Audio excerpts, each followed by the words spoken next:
Hello everyone, welcome back to MeShi Media. I am Shiggy. And I'm Meta. And we're back with another spooky episode. Spooky and sultry, the monster lover. Yeah. Is us. It's us. We are the monster lovers. We're the monstrous lovers. Happy Halloween! So far, nothing too spooky has happened. I mean, not that I expect anything. Extremely spooky. I mean, this is a very good compromise because one of us is a horror fan and one of us is not. Yeah, horror's too spooky for me. So, we're playing something Halloween-y without it being too scary. Yeah. Anyway, we left off where we got transferred to this town. And we met a cute vampire named Vincent. And he's our roommate. And then we came to work. And they were roommates. And he's gonna have only one bed. You just watch. Oh my god, I'm so excited.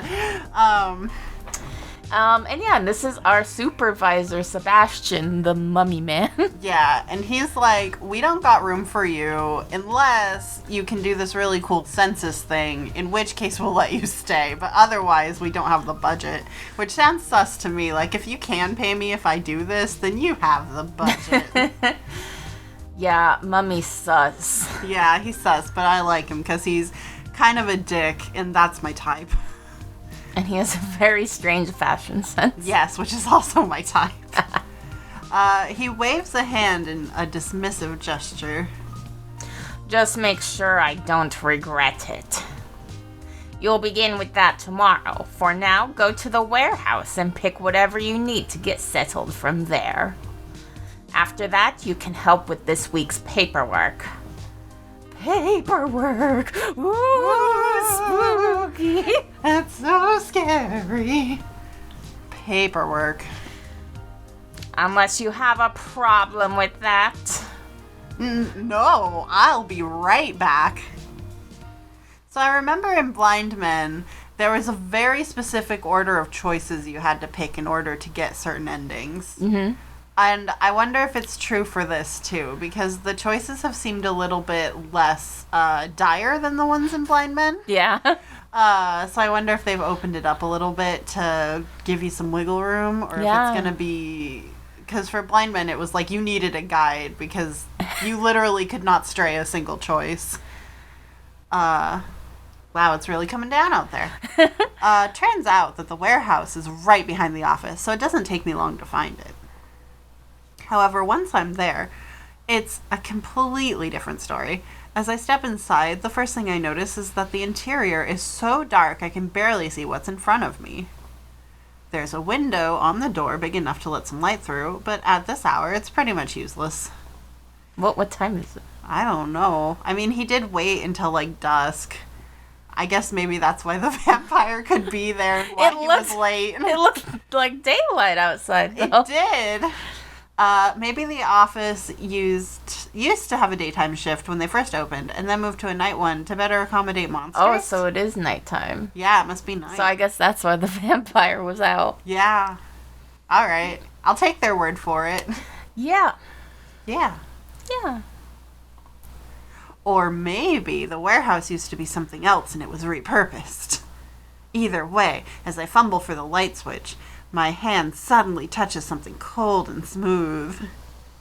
Oh. Yeah, we're recording this when that big Pacific storm's supposed to be hitting us. Yeah, so we have the window open and we're hearing all the trees rattling. So here's hoping the power doesn't go out during. We should save.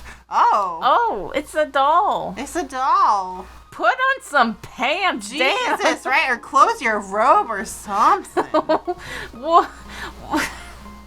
Maybe he's a robot, but that still doesn't excuse the no pants. Yeah, you should still wear pants even if you're a robot. I'm gonna say it. But you should quick save.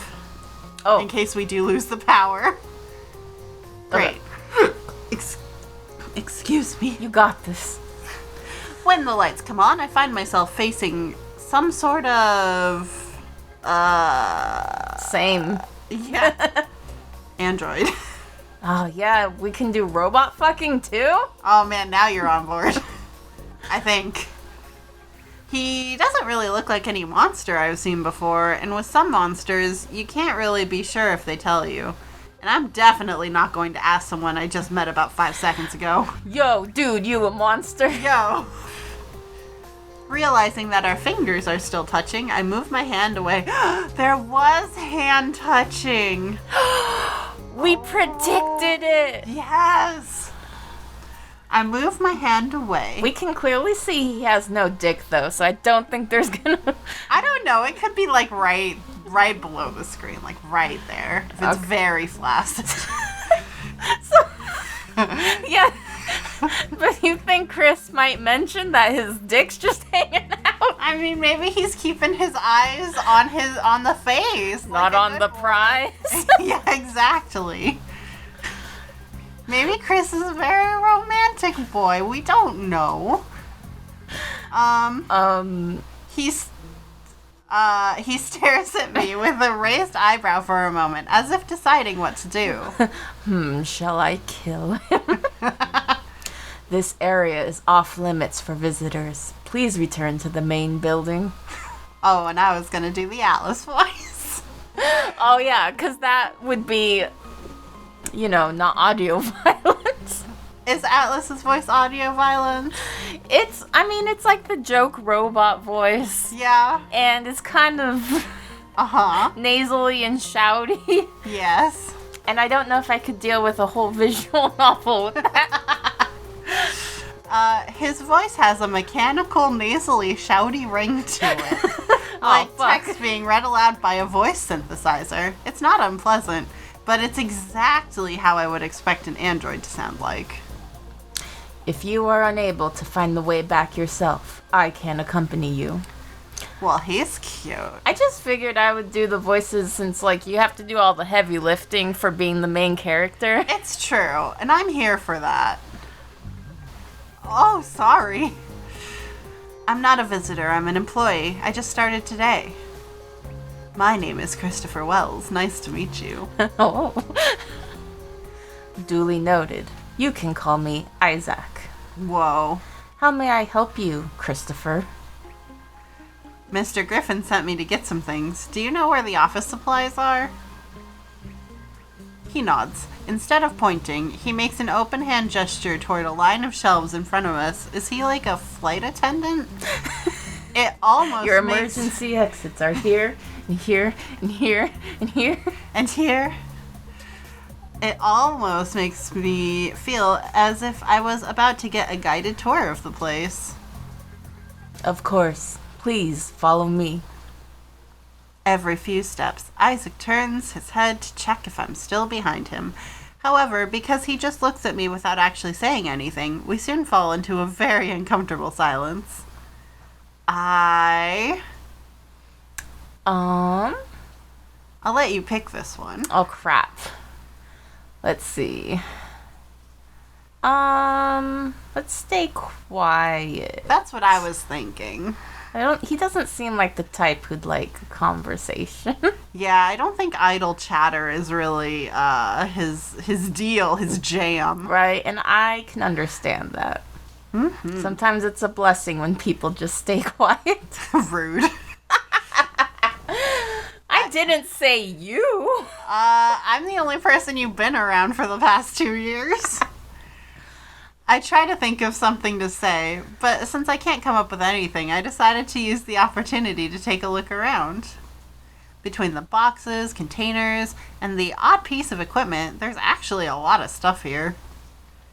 The warehouse is also arranged in a way that leaves a lot of space between the shelves, making it seem like the place is even fuller than it is. So the opposite of a hot topic. It's not long before Isaac finds what he's looking for. A big cardboard box with a label that reads, stationery. Aw, cute. He just thinks we need some paper. Also, I think it's cute that they contrasted how he's always making sure we're here with the way that the other guy tried to leave us. Oh, yeah? Constantly. After placing the box on the ground, he takes out a pen and a piece of paper from inside it and hands them to me. Here it is. Please write your name, department, and everything you plan to take out, then sign on the line. Don't we have some sort of electronic form? I mean, you didn't for your transfer, so I don't know why you think they'd start now. Don't you know monsters are very technophobic? Yes. Even androids. Even androids. I mean, they put him in the storage shed, so clearly they're very opposed to... They won't even give him pants. Right? It's a tragedy. Free Isaac. He shakes his head. Paper only. Final destination. No items. Paper only. Being told as much by an android feels really bizarre, but I resist the urge to make a comment. Yeah, that would be kind of robophobic. Don't be robophobic. Don't be robophobic. Kiba will cry. Since I technically don't belong to any department yet, I just put down pending sign and begin shuffling through the box's contents with my free hand. Let's see. Pen, pencil, stapler, correction liquid. That would be all. Thanks, Isaac. Wow. This is like the oldest school. He doesn't even know what he has. Does he even have an office yet? Right? Like a desk, a computer? I don't know. I'm surprised that Mummy Man had a computer. Only Mummy Man gets a computer. You are welcome. Feel free to inform me if you require further assistance. I do. It's a hug. I need a hug. Oh, give me a hug. But also, I need you to wear pants before we hug, because that's going to be weird. Yeah. Having gotten everything I need, I head back to Sebastian's office as quickly as I can. Yeet. The first thing I notice is that, though there's only one chair... Are you having trouble? Yeah, a little bit. Here, I can tilt the screen if that helps. Oh, that helps tremendously. Thank you. You've been reading at a, handicap this whole time. I know. It's terrible. Let's see. The first thing I noticed... I swear Shiggy's not just shit at reading. Don't swear that, because I still am.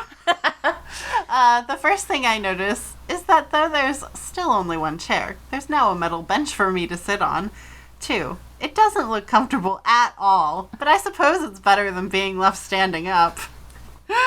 Another fucking power move. Like, I'll get you a chair, but it's gonna be the least comfortable chair I can find. I take my place at the other side of the desk and we get to work. Wow, he worked all night. Wow. I guess it's night shift. Much to my dismay, the rest of the night turns out to be incredibly dull. Yeah, no monsters wanted to fuck me. I can't believe it. Not even Vincent. Not even hand touching again. Although I have to admit, it's nowhere near as bad as it was back in the capital, where the bulk of my work consisted of checking forms and reports that were more bureaucratic requirement than an actual necessity. It's still paperwork. And there's lots of it. On the plus side, Sebastian seems rather pleased by the fact that I'm already familiar with most of the procedures, so he doesn't have to waste any time explaining them to me. Is it? I look up. He's staring at me so intently that I can practically feel him burning holes in my head with his eyes. How? How can you tell? Right? He just looks like that. That's just his face. Even with his glasses on, it's pretty intimidating. Sorry, could you repeat that? I asked whether it's true that you will be staying with Vincent. It is. Keep the details to yourself. I don't need them. Wow, jelly much? Since you will be living together, I have a favor to ask you. I want you to do everything you can to make sure that Vincent arrives on time from here on. No, I'm just thinking about Vincent with the piece of toast in his mouth, running to the office and, running around a corner and bumping into people. My name's Vincent. It's my first day of middle school. I'm the transfer student and I want to make a good impression. Oh, is that a cat being bullied? anyway. His tone makes it sound more like an order than a request. Either way, it would probably be better for everyone involved if these two had one less reason to argue about. I'll do my best. Good. Sebastian stands up and opens one of the drawers, taking a small key out of it. That would be all for today. You can go home. Be here at 7. The first person to arrive is in charge of opening, so I've given you a spare key just in case. He hands it to me, and as I take a closer look and see the DOI symbol engraved on the side, I realize that this is what I'm supposed to use to open up with. No! He gave you a key for no reason, then said I gave you the spare key to open with, and then... Wow, good job, detective. Wow. Yeah, he doesn't want to do office work because he's dumb as rocks. And he's not good at people either, so I don't know what this guy's manager was talking about when he was like, oh, you have such a career ahead of you. You're so good. You're so powerful. So powerful? Yes, so powerful. The limits of office work are nothing to you. Between this and the fact that they are still using paper forms to track inventory, I realize he wasn't joking when he said that St. George runs on a very limited budget. Like, okay, but this could not happen because the Capitol would want to get the reports from these guys, and so they would be like, you need to have electronic forms so that we can email each other. Shiggy just hit the mic.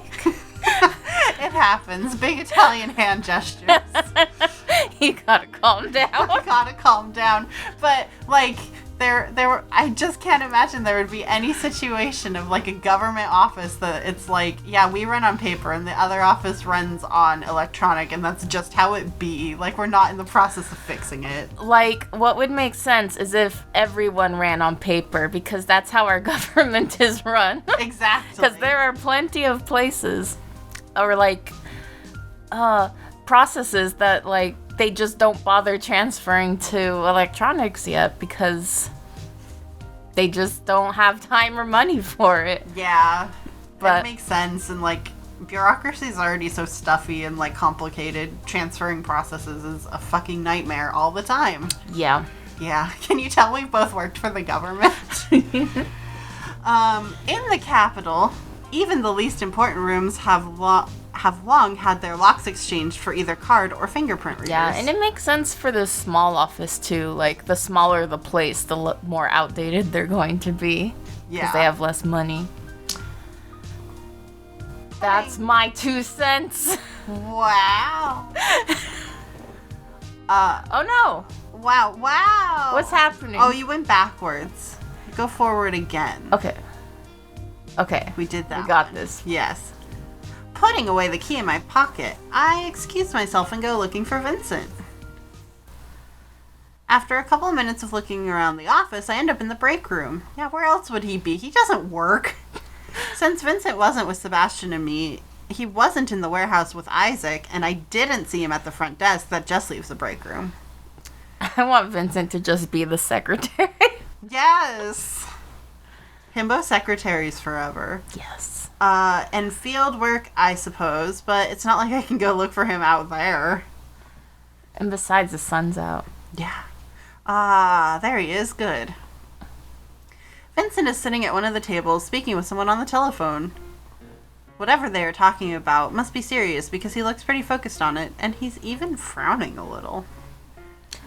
No, they like to talk big, but they won't bother. Your papers are in order, I checked. Look, if you really are that worried, just slip them a 20 and they'll leave. Wow. Well, that definitely sounds like something I shouldn't be listening to. Right as I'm about to leave, Vincent notices me and gestures me to take a seat. I try to let him know that I can wait until he's done, but he pretty much ignores me and just repeats the gesture, this time more insistently. Yeah, because you've heard that, now he has to kill you. Yeah, pretty much. Stop by whenever you have time and we can talk about this in person, alright? I gotta go. Chris, how did it go? Come on, sit down. I pull back a chair and sit down next to him. He immediately puts his hands under his own chair, then lifts it up to close the gap between us. Okay, I was like, wait, what, did I read that right? But I did. He's just hopping his little chair like a dingus. That's so cute. It's very cute. It went fine? Are you done yet? I'm exhausted. I feel a little bad for leaving out the details, but I don't want to discuss it right now. I quickly change the subject. Sorry, love, not even close. I have a lot of work to catch up with since Sebastian leaves at 9. I have to stay until then at the very least. So soon? 9 in the morning. I see. Do you need help? What? No. You go ahead and leave. Where am I gonna go? I'm supposed to go to your apartment, you dingus. And I don't know where the fuck it is. And I'm really uncomfortable going in there without you, like, showing me around. I don't want to stumble upon anything. Right? He stands up and walks towards one of the shelves, taking out a small card and scribbling something on the back. Can you believe that Sebastian makes us keep these around? With our cell phone numbers and everything. I'd like to see him pick up a call sometime. He'd probably end up yelling at the poor soul on the other end. He sneers, shaking his head as he continues to write. Anyway, this is my address. It's the first house on the 13th. No way you can miss it. Oh, spooky. Spooky! 13. Oh. Scary number. Happy Halloween. Oh. God, we're insufferable. Go on. It's about time to call it a day because minutes have passed. Yeah, that's true. Happy Halloween, y'all, and we will see you next week. Yeah, and if anyone's watching this, let us know if you like it. If you want more. I think there's still another person, like a werewolf, that we haven't met yet. So, if you're interested, let us know in the comments, and we'll pick this back up. Yeah, and let us know, I guess, about visual novels in general. I know that Shiggy once thought about doing, like, a special visual novel focus series. Yeah, I really love visual novels. I especially love ridiculous visual novels. Yeah, but I know they are sometimes not super interesting for people to watch. So if y'all are interested, we would love to do more visual novels. But if so, you should tell us. Yeah, that's Yeah, it. you did good. Oh, thanks. Great job. Oh, you were nice to me. You act like I'm never nice to you. She's nice. Don't worry, guys. Everyone's gonna think I'm just an abusive spouse. Untrue. I'm just shy. Oh. Yeah. Anyway, happy Halloween, everybody. Yeah, twick or tweet. Goodbye. Bye.